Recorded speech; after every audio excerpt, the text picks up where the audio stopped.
Hola mi gente, ¿cómo estás? I just finished retwisting my hair, hence me having this wrap on. I used some stuff that Anna gave me. It's on Jackie's gel. It's cute. I'll have to show you. I used almost all of it because of my big ass head, but it's okay.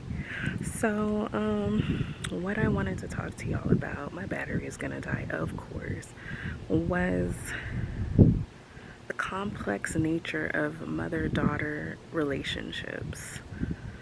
While they seem like they should be like the easiest of things, they're not always very easy. I have spoke to you guys, and it's no secret that my mother and I have had a very complicated relationship pretty much most of my life.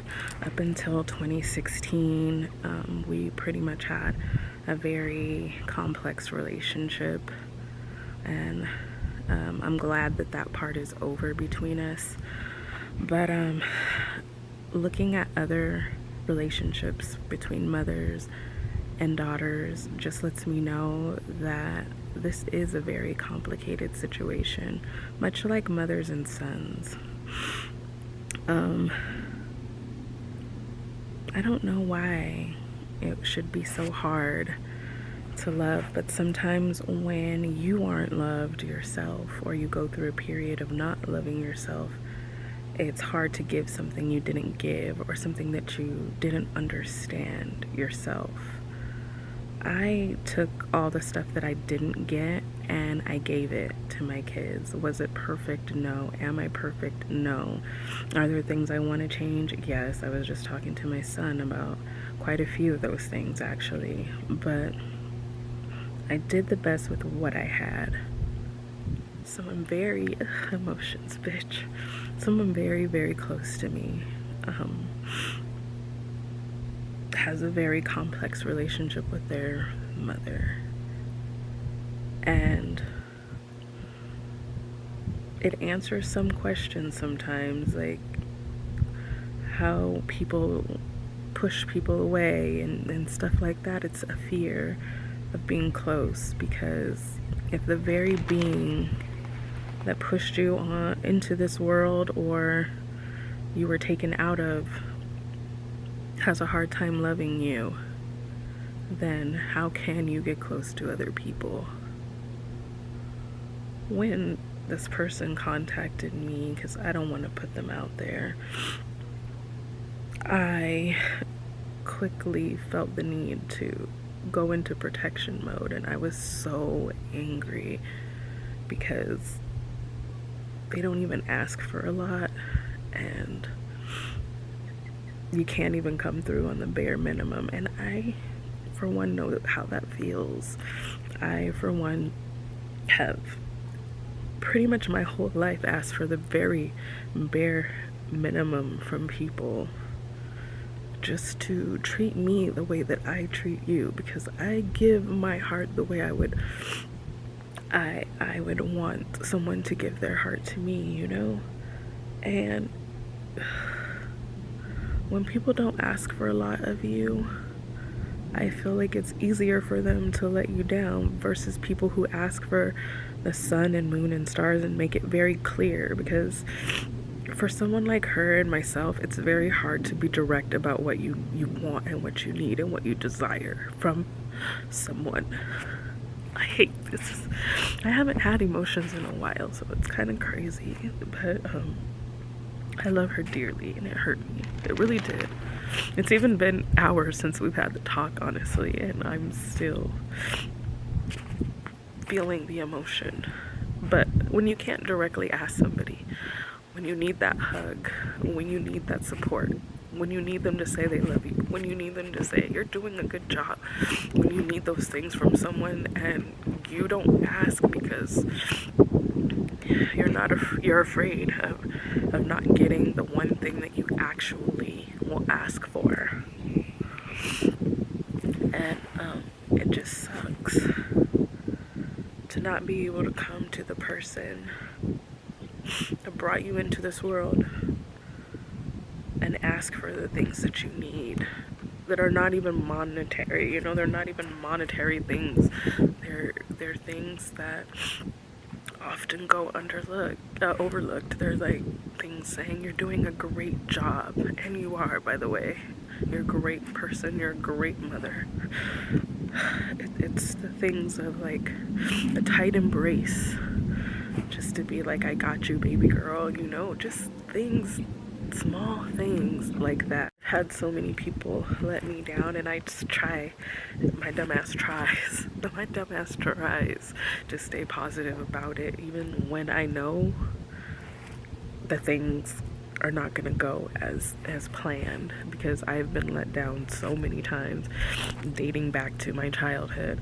So I'm used to being let down, but something in me stays optimistic at all costs, because maybe if I lose the optimism, I don't know what will happen. But to be optimistic and have this extreme high and then be dropped to the floor is kind of hard too, you know. It's a really hard landing, even though you're like mentally like, yeah, I know this person is not gonna come through for me, but at the same time it's like,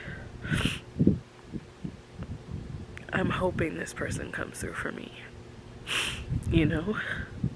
Like I said, I don't ask for shit from anyone. I don't like asking for shit, because I don't like to be let down, because I foresee being let down. And I feel like this is how my loved one feels too, is just, I'm not gonna ask shit of anyone, because no one comes through for me anyways. I had to come back in, y'all, because it was cold and my battery had died. Today, not listening, but reading and listening, even before the situation happened today, what was taking place between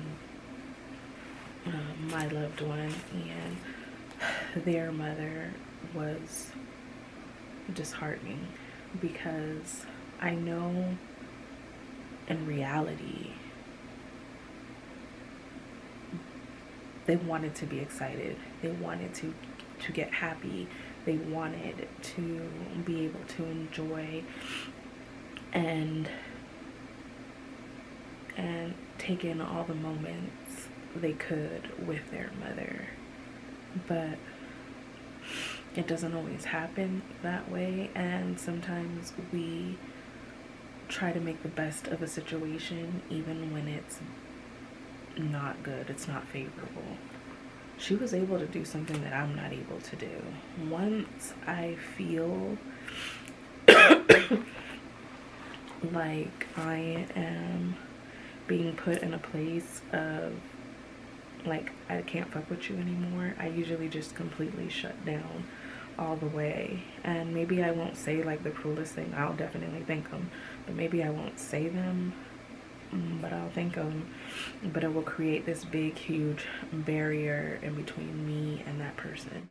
I wish that we could have really functional relationships, and I wish that everyone felt the love they needed to feel and able to give, so that they would be able to give the love, you know, to their daughters, because all it does is create more broken people when you're not able to give them the love that you needed. And sometimes I think I took mine to the extreme, and I don't know if you could love your kids too much, but I do feel like my protection was too much. Like, a lot of things that I did was way too much, and maybe it left them ill-equipped for the real world, you know, because of my protection and my wanting to protect them at all costs. And sometimes when you look at mother-son relationships, they take on two types if they're not functional. It'll be the type of relationship where they become like their husband, which I had a family member that was like that, or they will baby them so they'll never grow up, and I married that. So I've seen it in two ways. I've also seen the really cold and distant and disgusting and vile mother as well, that treats them as if they're nothing.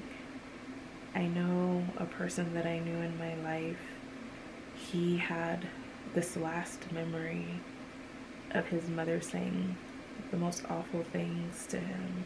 I believe he said he was in the car with her and she said the most disgusting and vile things to him, and that rang in his mind so many times. And we talked about it several times because clearly it bothered him. Ew. Ew.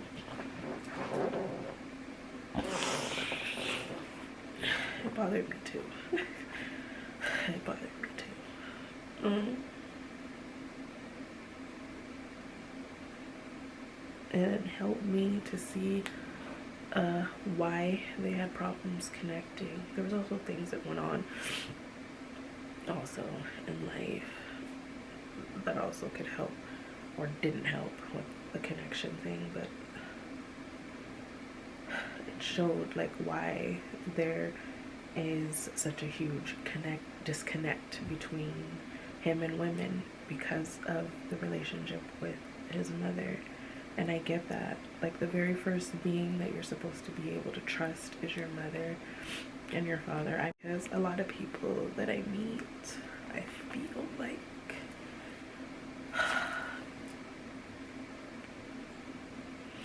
need nurturing and love and someone to show that they care and that they can trust them. But it's also something very scary. So they do things to protect themselves or whatever the case may be, because I think he's about to come in here, because obviously you're scared. If you can't trust your mom or your dad, like, who can you trust? So I get that not being able to be close to people, because it's a scary time, you know, to be able to let someone in. And sometimes we look for the things that we're missing. Sometimes we look for the one thing that is lacking in our lives, you know. So you look to friends and people around you, significant others, to fill in those gaps. And as many people as I've met in my life, they all had issues with their mom. A lot of the people that got really close to me have issues with their moms. And I remember feeling this need all the time to nurture them, because I don't want them to feel like it's not possible to have a good, nurturing, loving relationship with a woman, whether it be a friend, whether it be a significant other, because you can trust. But I know it's hard, and I know it's hard to let people in, because then you guard yourself and protect yourself. And I notice things that people do. It's kind of like insurance policies, where you will gain information from someone and not reveal a lot of yourself until you can fully trust someone. You know what I mean? And so it's like an insurance policy, and you're like, in case they stab me in the back one day, I got this information. So, you know, I've watched a lot of people actually move like that, just because it's scary to let people in. And I'm sorry to anyone that had a horrible mother-daughter, mother-son, dad-daughter, dad-son relationship, because those things really shape how you view the world, how you view other people, how you view society as a whole. It creates issues when you're dealing with other men, other women, and then, you know, it's just this carousel of distrust for people, because you couldn't trust the very people you should be able to. I just had to get this off my chest, because it's been weighing on me all day. I woke up, first of all, mad at a basketball game, like, and then it's trivial compared to how I ended up feeling today. And it was a feeling of, I can feel her heart breaking, but protecting herself. And it's kind of like her solution, because I don't want to leave you guys with just this. But please try to create your tribe or your village. That's what I've always had to do, was build outside communities. You find people to fit in those spaces that you need. A wise elder, somebody nurturing, a confidant, all those things. So try to build up a village. And I know it's hard to like trust people, and it might take you a while to get to that point. It takes me a while too. I have very weird habits of giving information that I don't care about to people, and they think it's like really like important stuff to protect myself. So I talk a lot, I give a lot of information, but I won't give what really touches me deep down inside. So yeah, but learn to trust. It's something that I have a hard time with, and so I can't tell you like how to do it because I'm working on it. I'm really working on it myself right now. But you just let your guard down little by little and learn to trust people, so you can build up an awesome tribe that you know that you can rely on. And that goes for males too. They need their own tribes too, because males be having issues as well. After talking to my son, he has an amazing group of friends that I'm actually really grateful that he has. I'm so emotional. Fuck. But he's able to talk to them about issues that he has within our home and stuff like that be going on, and it's a non-judgment zone for him, and I'm glad that he has that, because I didn't feel like I had that, and I went so many years hiding the shit that I told you guys, you know. Hola mi gente. I think it's golden hour, y'all. I think it's golden hour. But after talking about how complex mother-daughter relationships were, and can be, I also thought about the dismantling of the black family that has been going on since what seems like the beginning of time. During slavery, families were split apart, drugs were brought into communities, and families were ripped apart. A lot of males were sent to prison. Even the war, what was that, the Vietnam War, where a lot of people were addicted to drugs and strung out after coming back from war, and desperate times and desperate situations, and